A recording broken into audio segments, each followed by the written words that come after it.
Pessoal, beleza? Hoje vamos fazer aqui um autovlog para falar a respeito de várias coisas, tá? Mas antes de mais nada, se você está esperando alguma imagem diferente, as imagens vão ser trabalhadas só nessa estrada que é a Rio Santos, tá bom? E também vai ser legal porque ela vai poder ilustrar algumas coisas que eu vou falar, né, durante esse vídeo, tá bom? Bom, por que eu não tenho feito vídeos, né, com a constância que eu tenho feito anteriormente? Primeiro que não tem, nesse entre-meio de tempo, não teve nenhum grande lançamento, ou algum carro que eu achasse realmente bem interessante de falar para vocês. Né? Eu até testei na semana passada o Up TSI dessa nova geração para 2018, né? Não houve praticamente mudança nenhuma, a não ser o rádio que agora é colorido, modificações externas, né, de carroceria. E detalhes de estética também no interior, que agora tem tipo uma luzinha que sai por baixo do painel, no melhor estilo do extinto Fiat Punto Sporting, né? Mas no restante o carro não mudou praticamente nada. Continua com o motor super flexível, né, aquele TSI. E como eu já havia testado e falado para vocês a respeito dele, eu achei besteira fazer outro vídeo, porque o carro praticamente não mudou. Na parte que mais me interessa, eu acredito que mais interessa a vocês, né? Que é a parte da dinâmica, do comportamento e da direção, né? Corolla 2018. Ainda não tive contato com ele, mas também não estou com muita vontade de ter contato. Ao menos a Toyota teve um mínimo de senso e colocou os controles de tração e estabilidade, né? Além de ter aumentado o tamanho das rodas, isso eu achei besteira, né? Que agora é de aro 17, e aumentou também a altura em relação ao solo, endureceu um pouquinho a suspensão do carro, que eu acho que foi besteira da Toyota nesse caso, tá? Não era necessário isso. Mas também, junto a isso, um aumento de preço gigantesco, né? Nós estamos falando agora de um Corolla partindo de R$92 mil aqui no Rio de Janeiro. A versão cheia hoje, no dia 3 de maio, ela está partindo de R$104 mil. E a versão de topo de linha, a Alti, está saindo por R$117 mil. O que eu acho um extremo absurdo. E esse é um dos outros motivos de eu ter parado um pouco com os vídeos, porque tem dado desgosto de ver os preços dos carros, né? Porque tem vindo cada preço maluco, né? E as pessoas não estão ganhando para isso. Não tem lógica cada vez aumentar mais e mais e mais, uma inflação louca. E você se vê cada vez mais distante de ter o acesso a um carro novo, né? Muita gente que até um ano atrás estava podendo comprar um carro médio, agora tem que comprar o carro compacto, porque o preço do compacto de hoje é o preço do sedã médio do ano passado, por exemplo, né? No ano passado. Então tá tudo muito caro e então, isso dá um desgosto bastante grande. Daqui a pouco os usados também vão seguir a mesma tendência, né? Com a supervalorização, até porque eles estão vendendo mais do que os novos, né? Automaticamente, né? Então você vai ter uma supervalorização nos usados. Então o carro vai se tornando uma coisa mais distante novamente da maioria da população. E isso é uma coisa que me dá desgosto, né? Não tenho falado muito do Clio porque o Clio não deu nenhum problema, então não tem por que eu falar. Mas características que eu acho positivas que eu queria falar para vocês quanto ao óleo Motu que eu coloquei nele, que é o XX 8100, eu tenho prestado muita atenção na economia de combustível e também na melhora, isso eu sinto no carro, né? Quando utilizando gasolina, eu sinto uma linearidade de torque que eu não tinha anteriormente. E eu acredito que isso esteja acontecendo, que esse óleo ele faz com que o motor tenha menor atrito, né? Na hora de estar trabalhando. Então você sente que tem um pouquinho mais de força, né? Num carro 1.0, qualquer coisa que entre a mais você sente, né? Então isso para mim é muito perceptível. Ele tem feito média de 14,5 km por litro de gasolina na cidade. Eu acho isso excelente por conta desse óleo. Antes desse óleo não era isso tudo. E na estrada 100 km por hora eu tenho conseguido em torno de 19,8 a 20,5 km por litro de gasolina. Eu acho isso excelente, está de ótimo tamanho para o carro que é, por não ter a tecnologia que esses motores novos têm, né? Então, assim, esse óleo tem sido super satisfatório, tem sido uma ótima experiência. Vale a pena você investir nesse óleo que você ganha um retorno, né, com a economia de combustível. Alguém tinha me questionado quanto à imprecisão do câmbio do Clio, né, que ele começa a ficar duro. O meu também está começando. Às vezes, para engatar a marcha ré, parece até um Chevrolet. Que Chevrolet, quem tem Chevrolet há muito tempo conhece, né? Normalmente para você engatar a marcha ré era quase impossível de você colocar uma ré sem arranhar, a não ser no Ômega, porque no Ômega a marcha ré era sincronizada, então você não arranhava. Mas o Clio eu tenho sentido isso sim, do câmbio um pouquinho chato de engrenar marchas, mas isso se deve muito por ele ser avarão, então daqui a pouco tempo ele vai precisar de ajustes, isso é natural de câmbios avarão. Se o câmbio dele fosse a cabo, como esses novos Sandeiros, Logans, né, que estão vindo com um câmbio a cabo, ele não perde a precisão com o tempo, né? Ele continua super preciso, né? Super fácil de engrenar as marchas. Agora, falando a respeito dos próximos lançamentos, vamos ter coisas aí que estão me chamando muita atenção e que eu tenho interesse em ver e conhecer, que é o Fiat Argo, o projeto X6H ganhou nome, né? Até porque eu achei muito curioso um crash test que ele sofreu, né? Forçado, entre aspas, que aconteceu com um carro de testes um acidente em Minas Gerais, que um Argo a cerca de 70 km por hora bateu de frente com um Corolla dos últimos, né, dos atuais.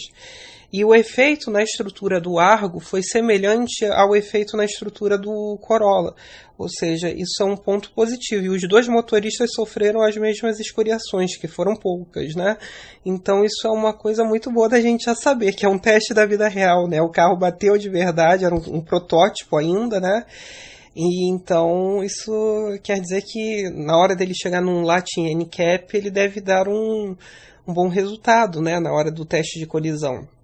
Fora que, se ele mantiver a mesma posição de dirigir do Punto, né, que era excelente, vai ser um carrinho muito legal. Eu tenho visto as imagens do interior, né, o desenho do carro eu gostei, só não gostei muito que eles não mantiveram os vidros rente à carroceria, né, eu acho isso bobagem, mas se eles conseguirem manter um nível de qualidade semelhante aos carros que saem lá de Pernambuco, né, como o caso da Toro, Renegade, Compass, né, esse Fiat Argo tem tudo para ser um sucesso.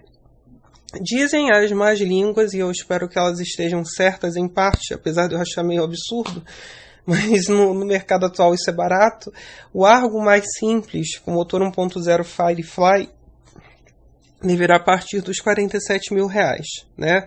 Já com um kit dignidade básico, né? Direção elétrica, ar-condicionado, né? Vidros elétricos e travas. Podendo chegar até R$72 mil na versão Sport 1.8 automática, que é o automático iZin, e o 1.8 é o e-Torque. Ele vai ter o motor 1.3 também, Firefly, que deve ficar muito interessante esse carro, porque ele não é tão pesado assim, pelo que nós estamos prevendo aí, né? Ele é um pouco maior, que ele é mais ou menos o tamanho do Punto, né, que está saindo de linha agora. Então ele não é muito pesado, e com essa caixa automatizada GSR, ele deve fazer um conjunto bem gostoso de dirigir, e eu tô muito curioso, é no final desse mês que tem o lançamento dele, né? Eu quero que esse carro chegue logo nas oficinas para conhecer o carro e tal, né, para poder falar para vocês a respeito dele. É um carro que eu estou querendo muito conhecer. Outro carro que também está para ser lançado, se não me engano, agora em junho, é o Kwid, né? Eu espero estar falando a pronúncia correta do nome. Bom, quanto a SCE, vai voar, isso é claro, porque é um carrinho que vai ser extremamente leve, e com o motor SCE 1.0 ele deve andar muito bem. Já esperem que o Sandero e o Logan vão subir de patamar em preços, né? Porque o Kwid de topo de linha não vai bater por menos de 45, 46 mil reais, que vai ser uma versão para bater com o Mob Drive GSR, né?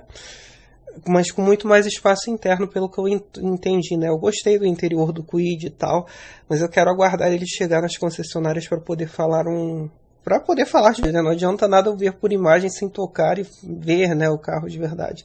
E também eu estou muito curioso para ver como é que vai ser o casamento da Easy R, né, da caixa automatizada Easy R, com o motor SCE 1.0. Isso é uma coisa que está me chamando a atenção, mas eu acho que vai ser legal, porque o Easy R está muito bom, Tá?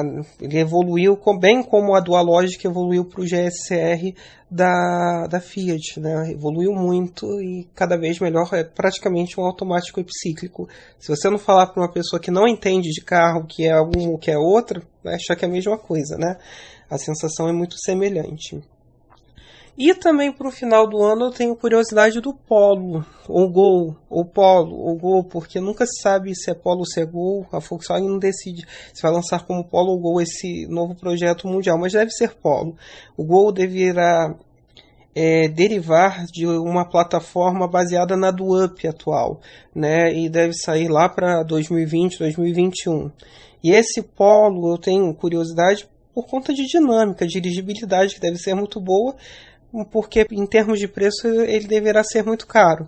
Ele deverá partir com motor 1.0 a partir de R$51 mil e chegar até R$95 mil na versão mais completa de todas, que aí vai ter motor turbo, vão ter várias variantes, mas um preço extremamente absurdo, né? É por isso que eu falo que dá desgosto da gente falar dos carros atuais, né? Porque tá tudo muito caro, né?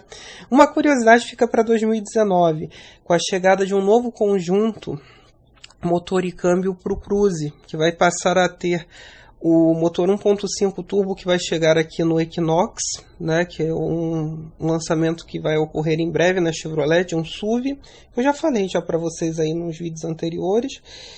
Só que vai ganhar uma caixa de 9 marchas, então imagina que o carro vai ter um desempenho fantástico, porque ele já anda pra caramba, né? Com esse 1.4, ele é muito bem escalonado e principalmente de relação de final, né? É um carro que consegue ultrapassar 230 km por hora pela relação de sexta marcha, com tranquilidade por conta do bom coeficiente aerodinâmico também, que ajuda muito, né? Imagina com esse 1.5 turbo. Mas também em 2019, do jeito que as coisas estão indo, se hoje um Cruze parte de R$92 mil com esse motor, vocês podem esperar que esse Cruze em 2019 vai estar partindo de uns R$110 mil, do jeito que as coisas estão malucas, né? Ou seja, cada vez mais inacessível.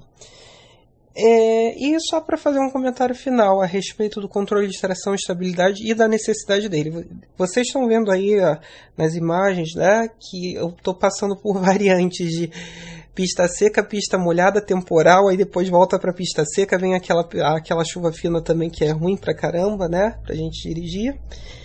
Então, controle de tração e estabilidade, teve um jornalista que criticou muito porque o Corolla ganhou, porque ele não precisava ter ganho nada disso, porque o controle de tração e estabilidade não ajuda em nada o motorista a controlar o carro. Gente, vamos ter senso quando a gente fala alguma coisa.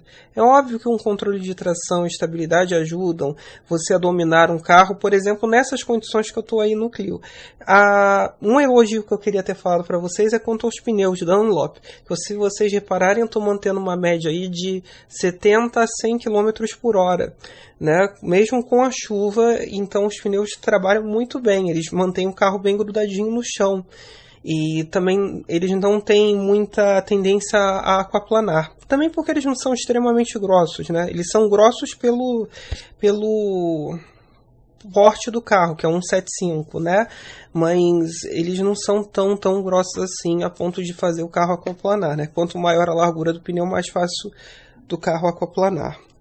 Mas enfim, a necessidade dos controles de tração e estabilidade é fundamental para evitar você rodar numa curva. Às vezes uma pessoa incauta, por exemplo, numa dessas subidas que vocês devem estar vendo aí nas imagens, né, que eu pego, fazendo a curva com a pista molhada. Muda de marcha, aí você desengrena o carro, né? Você tira a tração que ele está tendo aqui naquele momento, o carro fica solto, então muda o comportamento do volante, você pode perder o controle do carro. Se você passar numa poça de óleo, entendeu? Principalmente na pista molhada. Outro dia eu peguei uma subida de serra que ela estava com garoa por cima, né? Não estava nem chovendo, era uma garoa bem fininha. Só que estava com muito óleo na pista. Eu tive que manter 40, 50 km, porque se eu acelerasse muito, eu só sentia a minha frente indo reta, literalmente, indo reta, de verdade. E como eu não tenho ABS também, né, eu tenho essa vírgula no meu carro, se eu freasse, eu poderia perder o controle do carro. Se eu tirasse o pé rapidamente do acelerador, eu também poderia perder o controle do carro, porque você tem que saber trabalhar o acelerador nesses casos, né? Você tem que aliviar ele lentamente. Se você tira ele abruptamente, você corta a aceleração do carro, você também pode criar um efeito ali, né? De você perder o controle do carro. Então, assim, controle de tração e estabilidade são fundamentais. Independente da dinâmica do carro ser boa ou não. O meu carro tem uma dinâmica excelente, nem por isso eu acho que ele não deveria ter. Até porque na Europa tinha Clio dessa geração com controle de tração e estabilidade.